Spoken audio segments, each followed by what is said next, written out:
Hey, Mike here with Canadian Musician. Right now at the Cafe Wine Bar on Danforth Avenue in Toronto, where a month from now these guys will be having their very intimate CD release launch party. Looks like it's going to be a good time.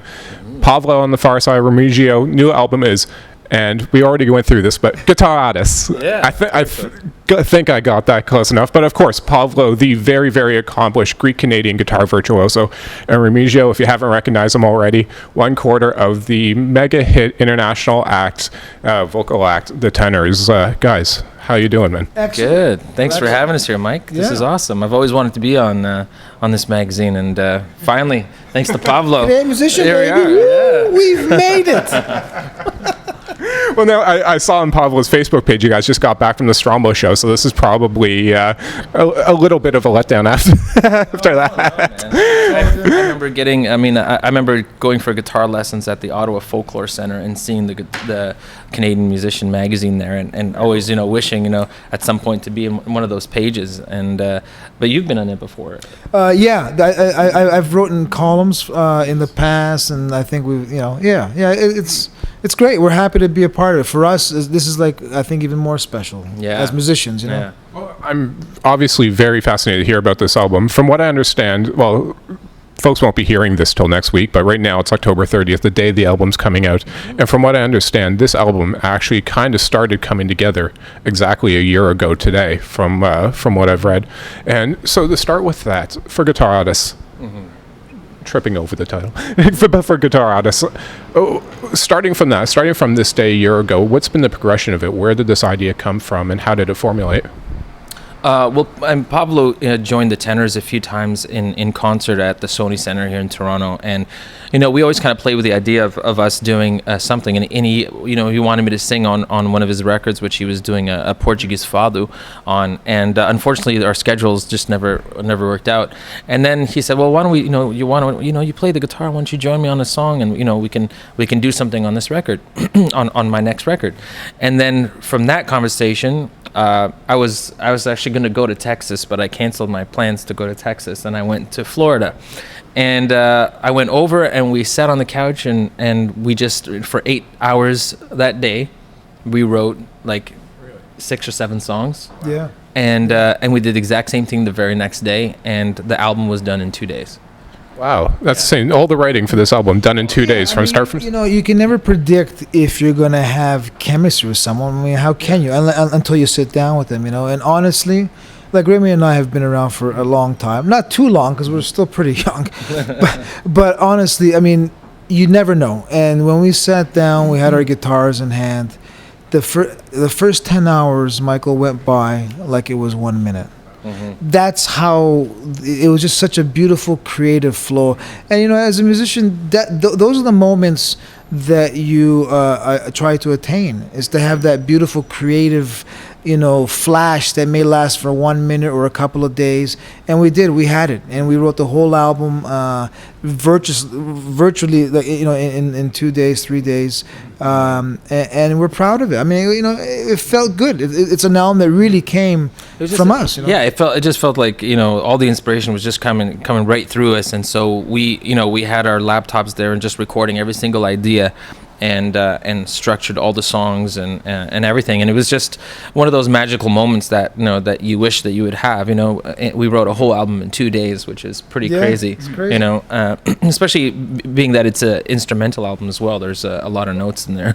Well, exactly on that point, the fact that it's an instrumental album, obviously for Pavlo, that's nothing new. But for Remigio, fans of the Tenors, fans, viewers in general, I'm guessing may be surprised by that fact, and some folks may be surprised to learn that, from what I understand, you didn't even start singing till you were in your 20s, 21. Yeah. But before that, you have your master's degree in classical guitar. Yeah. So it's certainly no slouch on the instrument there. But when you guys got together that day, was that the intention? Did you know this was going to be an instrumental album?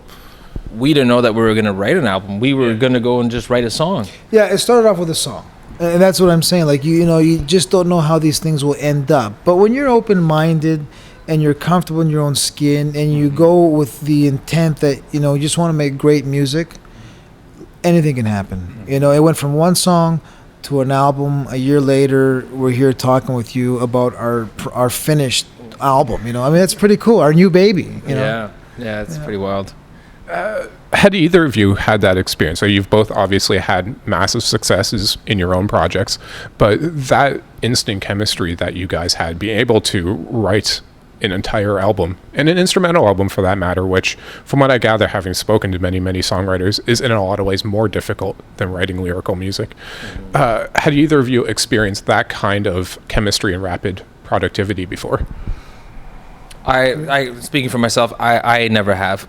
You know, that was really the first time that, you know, that fountain of information, you know, comes through us, you know, and it's one of those magical moments, you know. I mean, you know, I've written songs with lyrics and you know, songs in different languages and stuff, and you know, it can be a painstaking, you know, process, and you know, when you're living it and going through it, for us it was just like, okay, song number 1, here we go, you know. And it was literally like that. We had like 1 song and then 2 songs and 3, 4, and we're like, man, this thing we can just continue doing this and write 10 albums. I mean, if we had more time, we would have written another 5 albums. Well, that's the thing. We had to go back on tour. Exactly. That's the thing, you know, our schedules are so difficult to manage that we're trying to find any time that I have time off to be able to do this. And that's kind of how the recording process went too.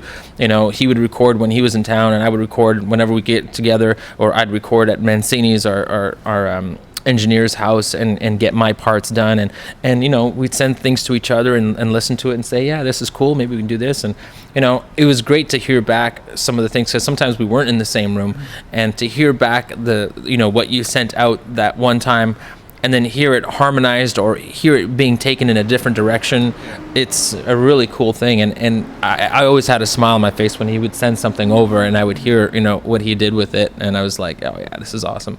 So the finished product, like how closely do these songs stick to what you guys had in those demos from those first 2 days together?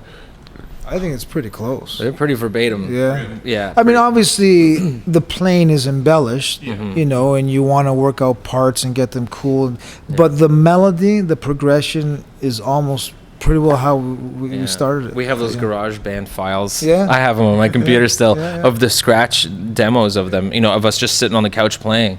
And obviously when you're doing a take of something, we both improvise almost everything that we do, and so we collect a lot of those improvisations, and then we sift through them and see which ones, you know, really, you know, speak to us, because those are the moments that things are just coming right through you. Right. And to me, that's like the pure inspiration. If you're trying to work something out that's not already part of your essence, then you know you're working too hard. Trying too hard. You know, and then it sounds that way. When it sounds like it's just coming, you know, out of nowhere, that is when that magic happens, you know, and that's how I feel that this album, you know, really progressed in that way. Yeah. I mean, honestly, Michael, I mean, writing songs, you're hoping to write something that you can honestly say that it represents you. And honestly, when you listen to this album, you know it's Pavlo and Remigio. You know, we're proud Canadians. I have a Greek heritage. Remigio has a Portuguese heritage, and it's all there. It's all there, and it's melted together seamlessly, you know. I'm proud of the album. I don't care if it sells 1 album or I don't care if it sells 1 million. It doesn't really matter to me. At this point, I think we've already succeeded in writing an album that we are very, proud of. Yeah. You know, and from there on, it's in people's hands. But we know that we did the best that we could do, you know. A bromance that birthed 10 babies. Yeah, exactly. Awesome. In your respective works previously, like Pavlo, you're known for adding pop sensibilities to Latin and Greek-oriented folk music, and with the Tenors, you guys are known for taking operatic music but with a pop sensibility. The fact that you're from different areas, different traditions, but you both have that commonality of adding a pop sensibility to it. Do you think there's anything in that kind of led to, was there an approach that you guys both had already in that sense that helped with this at all? Or am I off the base with that? No, I think, you know, I mean, we both grew up listening to rock music and pop music, and, you know, we both had long hair, you know, in our teens and you know, rocking out. So, you know, we're obviously influenced by what we're listening to at the time, and there's a specific structure that seems to work, which is, you know, your typical, you know, verse, chorus, bridge, chorus, you know, and so within that frame structure, you can kind of deviate from it. You can create, different forms and stuff. And I think the basis of that is what, repetition is something that people, can grasp. And so we do have those chorus moments and the, the pop sensibilities in that way. And of course, with, Pavlo's crazy guitar playing, like, you create those pop moments, but then you also have the stuff for the musicians, the really crazy runs or the really, beautiful feeling moments, so when you infuse the two of them or you put them both together, you get, what you have on this record, which is, we're all about feel, Absolutely. we pick and choose the moments that we want to go crazy on, but, it's definitely a vibe thing, and that, I think that's the most important. The song is always king, and that's how we always. I think we were, and I love it. We're both on that same. We have the same perspective. The song is always king, and the song always dictates. So if Remy comes up with a part and it's better suited, that's the part that we go with. It's just that simple. There's no how much percentage you play on this song. I mean, we never thought of it in those terms. We thought, this is the song, how do we make it better, And I think that a lot of tenor fans are going to be blown away because this man can play guitar. I mean, he can play guitar, So it's an album that exemplifies, I think, songwriting that is true to our hearts, but also we take our instruments very seriously and we want to execute it and play it the best we can, Were you guys ever tempted to take advantage of a very obvious asset you had at your disposal, Remy, your voice? Was there ever an attempt to add vocals to this album, or did you guys at some point reach a firm decision that this was going to be a instrumental album? Well, obviously there's some contractual things that we have to take into account. I'm obviously with the Tenors and with Universal Music, so the guitar playing is something that I've always had before I even sang, and so it just made it easier. But obviously, there's some within the like the first track, Tiempo, I like creating pads with my voice and creating different sounds and stuff like that. So there's a few little things in there that you'll hear that sounds more like it sounds like an instrument or a pad. But definitely, we were going for the instrumental thing. That was the goal from the get-go. Just because certain issues that you can come up with. Yeah. It's a guitar album, It's a guitar album, and I mean, there's full instrumentation. We have great percussion on it and bass playing, but it's an album based around our love for the instrument of the guitar. Yeah, we have great musicians on this album. Yeah. We have Gino Mauricio, the percussionist. Yeah. We have Stu Watkins, who played bass with us on tour with the Tenors, and Costa doing some engineering and some production and stuff, and Mancini, who's also our guitar player in our on the Tenors tour, and produced some songs with us as well. So we just had a really great team surrounding us, and to try to make this work, because it was definitely a difficult thing to put together, because he's so busy touring and I'm busy touring, and but we look forward to doing some shows. Yeah, absolutely. November 28th. Yeah, will be our first show ever playing this album specifically. We went to Greece, and he did a PBS special. Yeah, this past summer, one of my dreams came true. I did my second PBS special in Greece, actually in the town where my parents were born, and Remy was kind enough. He flew over and was my guest in the show, so we played a song off the album, and he sang a song, and that all airs for the first time in North America in December. Yeah, we're really looking forward to that. Yeah. Definitely looking forward to that. And one aspect about this album that is very interesting, and I'm kind of bearing the lead, leaving it for this late in the interview, to be honest, but that's the fact that you guys recorded it at 432 hertz. For recording geeks, that's obviously different than I believe 440 is the norm. Why that decision? And for those who aren't aware of the background, why is that significant? Well, the thing is that we are all vibrating at a certain frequency. Everybody, you can walk into a room and you pick up someone's energy, and we all have voltage that's coming out from our hearts. And so we're actually emitting these waves, that scientists can measure from miles. And the universe has the exact same thing. The Earth has a certain vibration. And Tesla was able to create an earthquake in New York City by figuring out what the Earth's frequency was, where he was, and then slightly creating a variation, just making it a little out of tune, sending a frequency to the Earth. And so it creates an oscillation, and then it starts to shake. So that kind of dissonance, right? If you're now out of tune with the Earth, you're creating an oscillation, a pattern that is destructive. It's chaotic. And so if you look up somatics, you have these experiments where they put grains of salt on a steel plate and put a speaker right underneath it. When you apply frequencies to it and you raise the frequency, the grains of sand start to dance and move around. And they move, and all of a sudden when it hits a certain frequency, it goes into a perfect geometric shape. And they call that sacred geometry.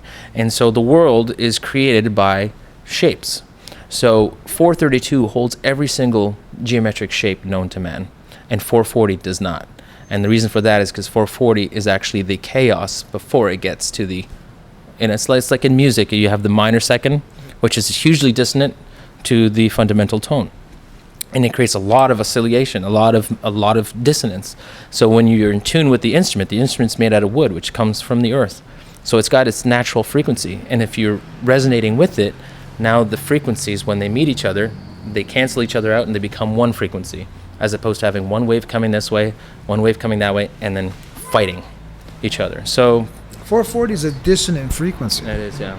You know, that was only established in 1939. Yeah. You know, it became a standard in 1939. Before all that, it didn't exist. 432 is the natural harmonious frequency where all the overtones are in tune. I mean, it's brilliant, and that it really suited us because we wrote a song that truthfully represented us, our cultures, our beings, our personalities, everything, and to have it now presented to the world in 432 was the perfect idea, and it was Remy's idea. So well, the majority of the people, they won't hear a difference, but they will feel the difference, and it's unfortunate that the radio today is playing music that's in 440 hertz, because what it does, it creates chaos. The powers that be realize that, in the Second World War, they figured that stuff out, that frequencies can actually make people go crazy. And, for those who are, making money off of the war, that's a really good frequency to use. Agitated. Keep them agitated, they make money because they make money off the war. And so keep the people in that type of state, and you're going to get that. I mean, you look at the news, you're constantly getting a negative vibe from it. It's all bad news all the time. So that's the frequency that's being emitted. If we change the news and it was all good news, people start feeling a little better. So it's the same thing with this. So the frequency is in 432. It's just resonating properly with the universe. It will heal you if you listen to our album. Well, scientists use frequencies. Well, scientists do use frequencies to reconstruct DNA. 528 hertz is the frequency that they picked up in the Pyramid of Giza, in the Pharaoh's chamber. So they measured that, and why is that? Well, I mean, they were worshiping the sun, and the sun was the giver of life. And scientists applied 528 hertz to DNA, and it's like an enzyme that just completely reconstructs the DNA. So they use that for reconstruction. So if 528 falls within the 432 spectrum, but it doesn't fall into the 440 hertz. How long have you been interested and known this, and is this the first time that you're using 432 within an album? I've been doing research on this stuff probably for the past 3 years, and I've always wanted to do something, but I mean, when you're part of something as big as the Tenors, there's a lot of people that has to go through, and when you're performing live, you can do it with digital instruments, but then you have to get all the piano tuners to tune to 432, and some of them might not be used to it, but I've always wanted to do it, since I've been researching it. But I was talking to Pavlo, and I said, this album, why don't we do this in 432? And he was like, sure. It made a lot of sense. Honestly, I tuned the guitar down to 432. I strummed the chord. I'm like, wow, yeah. I mean, it's definitely happening. Really, I mean, there's a huge difference. And again, even if you don't know scientifically, as we say, the goosebump factor is tenfold, and your hair will rise on end more. Yeah. Because you'll have more harmonious frequencies hitting you. You could watch YouTube videos of these guys that have their souped up cars. They pimped out their systems. They have these huge subwoofers, and when they hit the subwoofer at the specific level, all of a sudden you see these girls that they bring into the car, their hair starts to go crazy and their faces start to shake, and they almost have an orgasm. So frequency is very powerful, and so you have to be careful. I mean, even you look at Dr. Emoto, who he applied frequencies to droplets of water, crystallized droplets of water that he froze, and he took polluted water and pure spring water, and to the polluted water he played a certain frequency, and then to the spring water he did the same thing. And what he noticed is that when he played a frequency that was in tune with the universe, the polluted water started to change its molecular structure to this beautiful, intricate snowflake design, which the spring water was already resonating at without any frequency. Crazy. So, you can change. I mean, you look in the mirror, you tell yourself something in the mirror, and you're sending yourself and your cells certain frequencies, So. That's insanely fascinating, and a lot of reading to do now. And before I let you guys go, well, two things. First, Pavlo, you had mentioned the PBS special that you did, and Remy, that you took part in Greece. I was told or read that there's an interesting story as far as how that came to be, in the sense that when there was the bank shutdown in Greece, you had to go to some certain lengths in order to make this thing happen at the last second. Do you mind sharing that story? Yeah, I mean, playing in Greece and recording a concert there for the world to see was my dream concert, and I finally had that opportunity. So you can imagine, I pulled every resource I had. I'm in Greece. I have a crew of 35 coming from Athens. I had all kinds of musicians coming from Canada, to this mountain, to this theater on top of a mountain. I mean, it's a lot more difficult than it sounds like. You're on a theater on top of a mountain. Like, you don't just have an outlet. I mean, you have to get power. I mean, to get things up, there's logistics. And then to have all that in place and have the banks shut down. I mean, I don't know if you've ever been in a country where the bank shut down. It's pretty intense. Like, right away, your immediate, priority is food, water, and probably gas to be able to drive around and get what you got to get. So people really don't really think about concerts at that time. But by fluke, my concert was the only concert that wasn't canceled, because it was a free concert to the people of Greece. And so we tried to jam 3,000 people in a venue that only fit 1,000. It was insane. So everybody showed up. I couldn't take out cash, or I couldn't, wire the company's money. So I had to basically, make a long story short, I had to bring cash money from Canada, only to find out that Canadian funds are like monopoly money in Europe. Really, I mean, it's like they don't even know what it is, So they wouldn't accept it. So obviously I couldn't go to the bank, because it was closed, to change it. So I had to go to extreme measures to make that Canadian money turn into euros. So I had to meet some shady people in some shady apartment buildings to convert it. But it happened, and I'm not looking back. I mean, right now when I think about it, I'm kind of like freaking out that I actually did that and that I'm still here to talk to you about it. Yeah. But when you're there in the moment, it's like, I'm going to get this done and nothing is going to stop me, And I went with blindfolds and I just did what I had to do, And I'm happy, man. At the end of the day, Michael, I just want to make music, brother. Honestly, we just want to make music. And it can get so complicated with the politics and this and that.